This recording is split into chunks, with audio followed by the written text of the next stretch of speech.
Hi guys, it's me, Marshae. I am just sitting home on a Friday night, chilling. Um, just trying to get started on some of the suggestions that you guys had given me for my channel.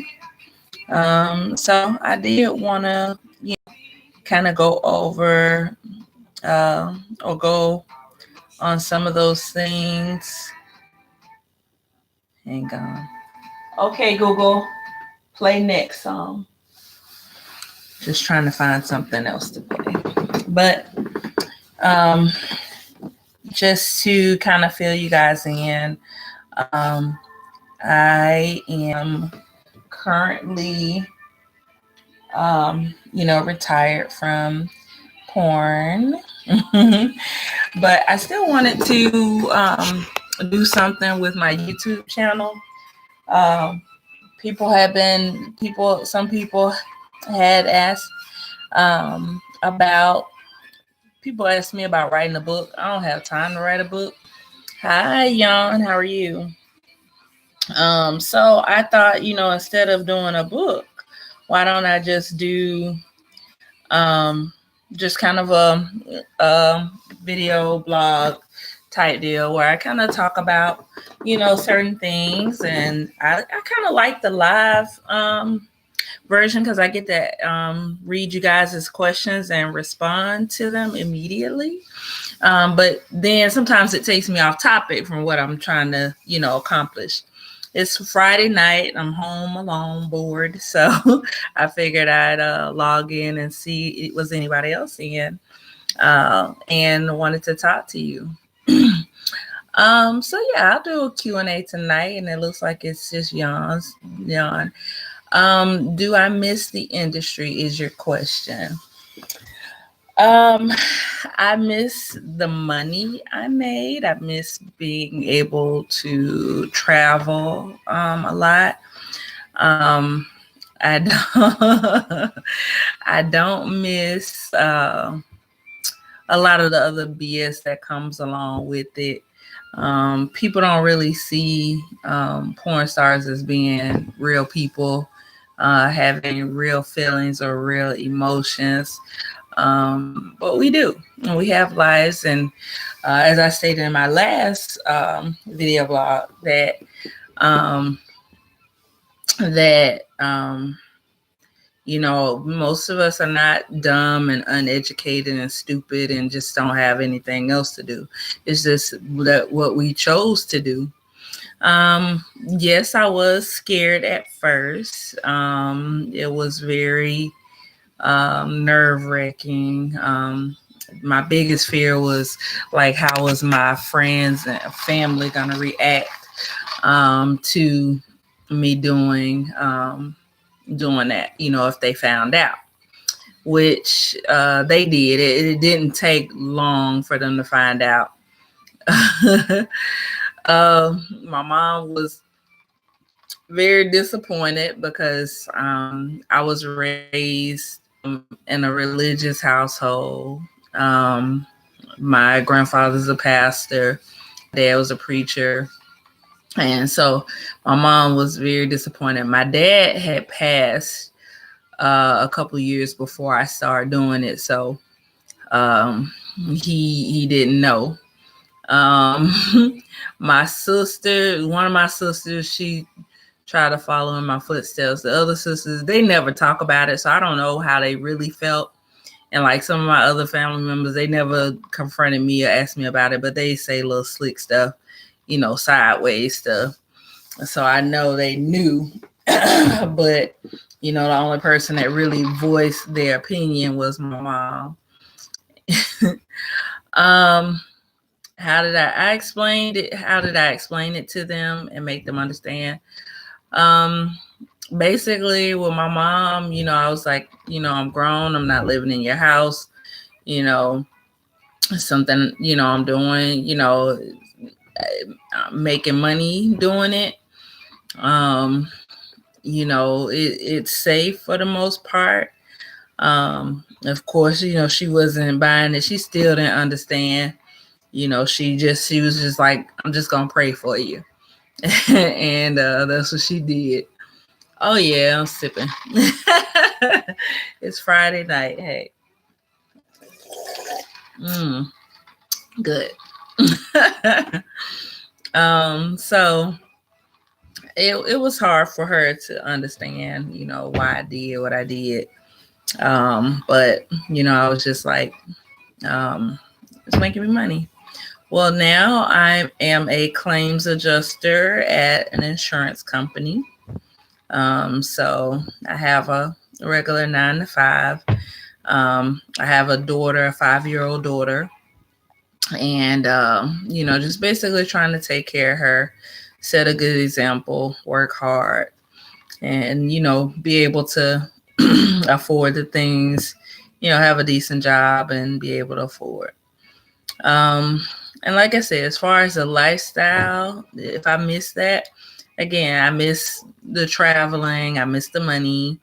I'm kind of like towards the before I finished, I wasn't really like a big club and partying person anyway. So, that part of it didn't really matter. Most of the time I was going to clubs to either support somebody else or if I was doing appearance or whatever. So I wasn't like really a big club person, but like I said, the thing I miss the most is the traveling and meeting people, because I met some people.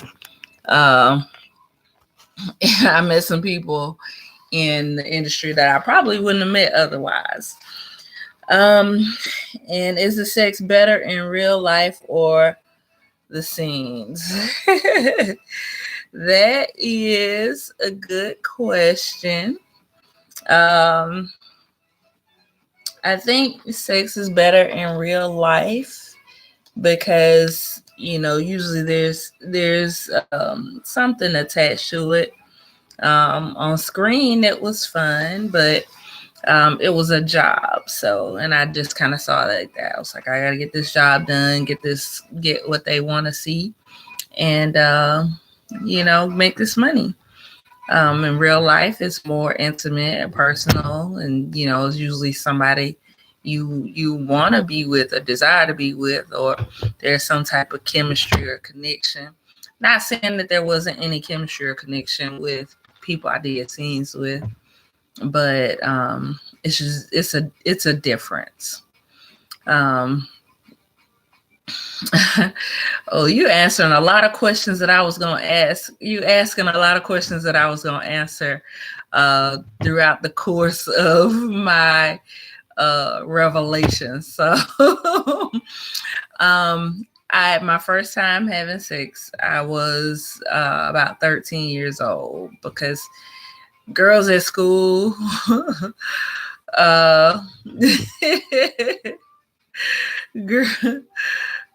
girls at school were talking about it, and I was curious, so I had linked up with this guy in my neighborhood, and we did it, and I didn't do it again for a while. Again, it was just out of curiosity that time, and then I didn't do it again until at some point in high school. So I don't know. It's a lot of things that I will probably go in more detail once I do, some more of my talks about it. I think my next video I may not do too much live, but I like doing the lives because I like the immediate interaction and the feedback. But it's okay. No, you're fine. Do I have a favorite scene? Ooh, I don't know. I guess if I had to say, it would probably be, have to think about the scenes that I probably had the most fun on set with.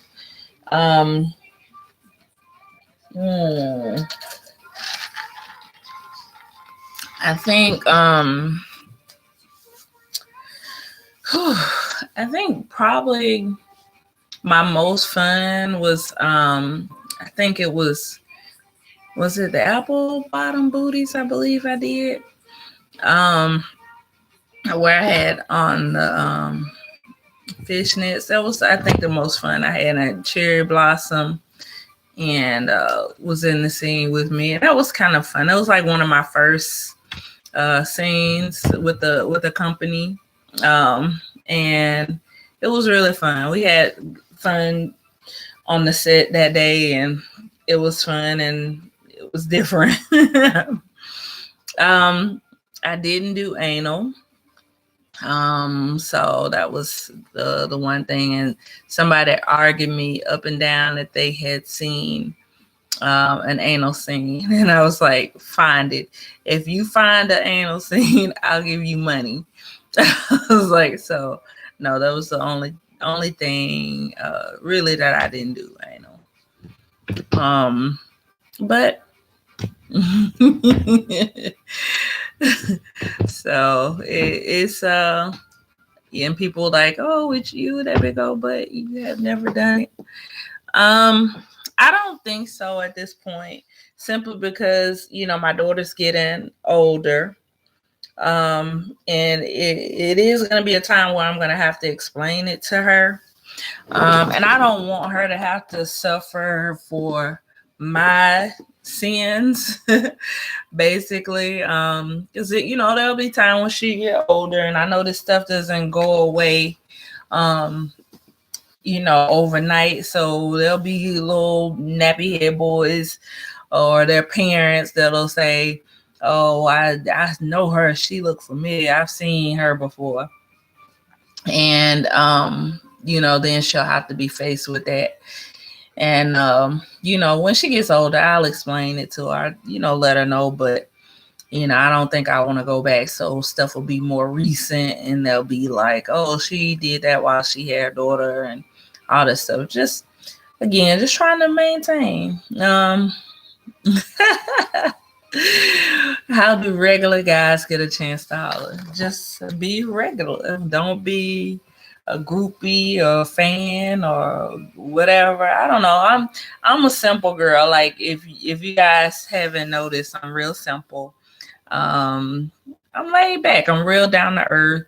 I like simple things. I like guys who.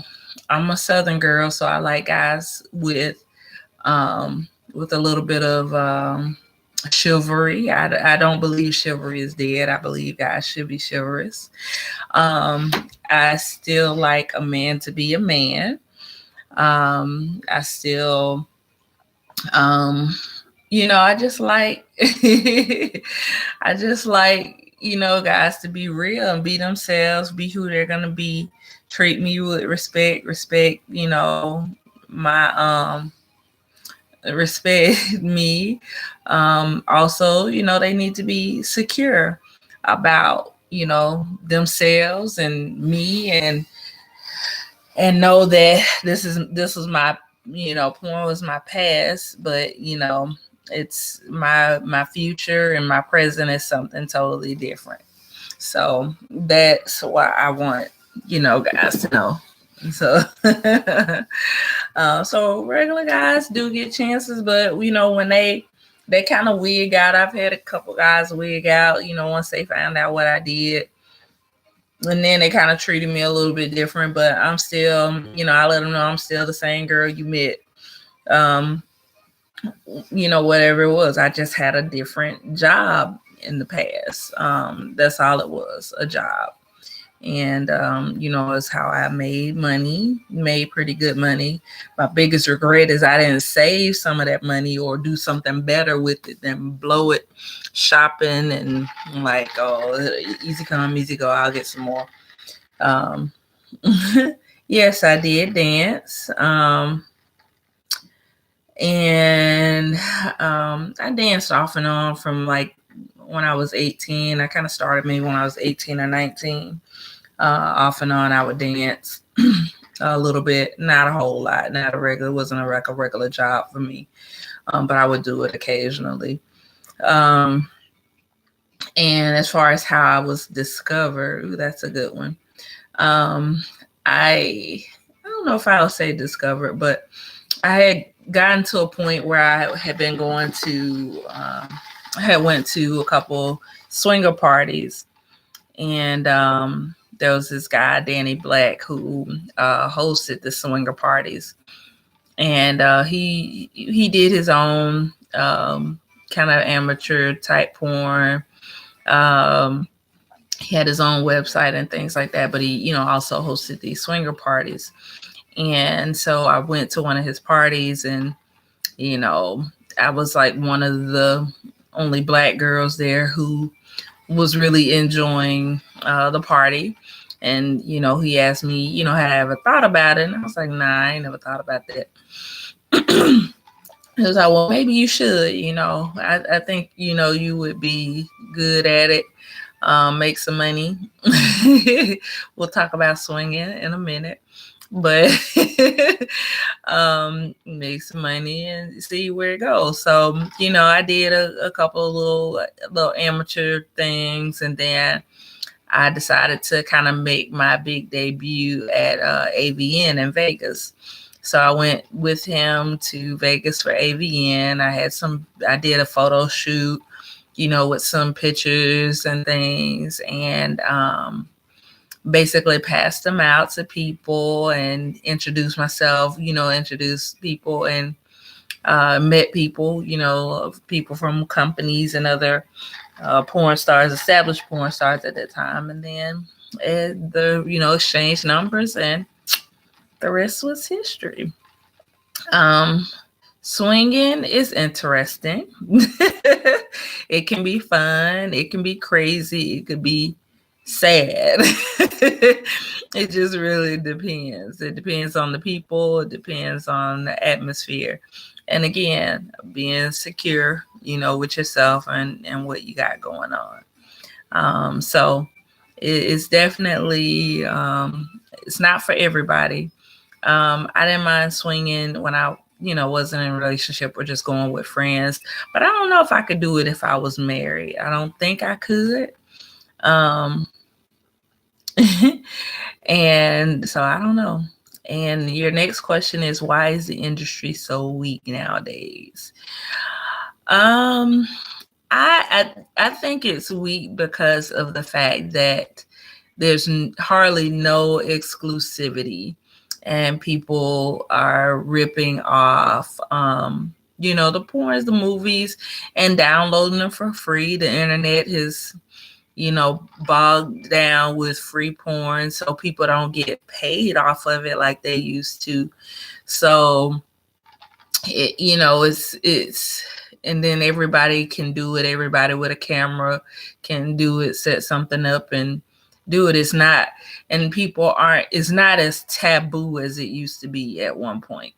So a lot of people do it with the with the invention of camera phones, cell phones, webcams. Anybody can be a porn star now if they want to. And so I think that's where it stems from. So a lot of girls are not doing a bunch of movies, and then so they're just doing their webcam and things like that. And do I think the escort industry is killing the porn? The stars of the past making more money low key. I think, I don't know. It again, it could be kind of like the same thing. Doing escorting used to be kind of taboo for some people, and then there was a point where like everybody was doing it and doing it for cheap, and so that waters it down. And then again, the girls are making themselves more accessible to people. So it's not like, oh yeah, it's not a fantasy anymore.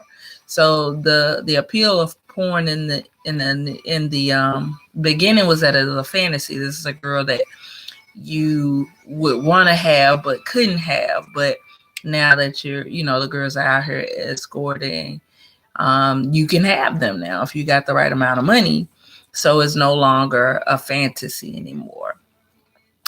So I think that has a lot to do with it, because the whole idea of porn was that it was a fantasy, something that you wish you could have or wish you could do, or um, would like to do, but just didn't have the person to do it with. You could never get. Yeah, exactly. So that's what the appeal was with porn, is like, these beautiful sexy girls who did all these freaky things that you would never run across a girl like that. But then, like, when they make themselves available for it, then it does kind of water it down a little bit. Well, I think I've answered a lot of questions tonight. And this is a good 20 minutes of live feeds. You want to know that I still have the booty ticket. Just a little sneak peek. What do you think? Do I still have it?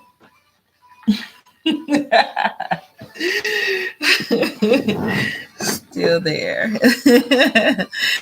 Yes, it's still there. Hi.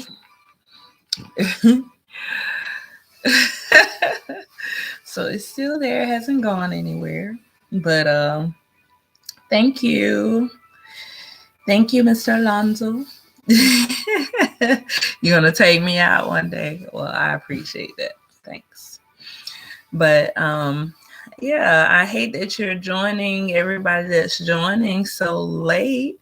I've been in for like 20 minutes now, but I will, do it again. Thank you. I will come back live again with more Q&A if you guys like, or I will just, do something random, who knows. But I am going to go ahead and sign off. If you're not subscribed to my channel, go ahead and subscribe. Also, leave a comment on some other things that you would like for me to talk about, or any video suggestions that you may have that you would like to see. And I would love to hear your feedback. Thank you so much, Prince and Jan and Gilberto. Thank you guys for joining us. Hi, Kevin. Oh, you want to talk about my soles? I need a pedicure, Kevin. There's little ashy soles there. So if you want to send me something for a pedicure, I'll be more than happy to talk about my soles. But anywho, thank you guys for watching, and I will be back soon. I'm going to try to do this on a weekly basis. You're welcome, Kevin. So I'll try to do this on a weekly basis for you guys to see me. But again, subscribe so you know when I'm going live. I'm going to try to do advance notice next time, so you guys have time to tune in. But yeah, subscribe, leave a comment, like this video, and let me know what you want to see next. I know some of you guys have made some suggestions, and I can't do all the videos at one time, but I got to keep you guys coming back. So I have taken those suggestions into consideration. But it was great chatting with you guys tonight. Until next time, love you. Mwah.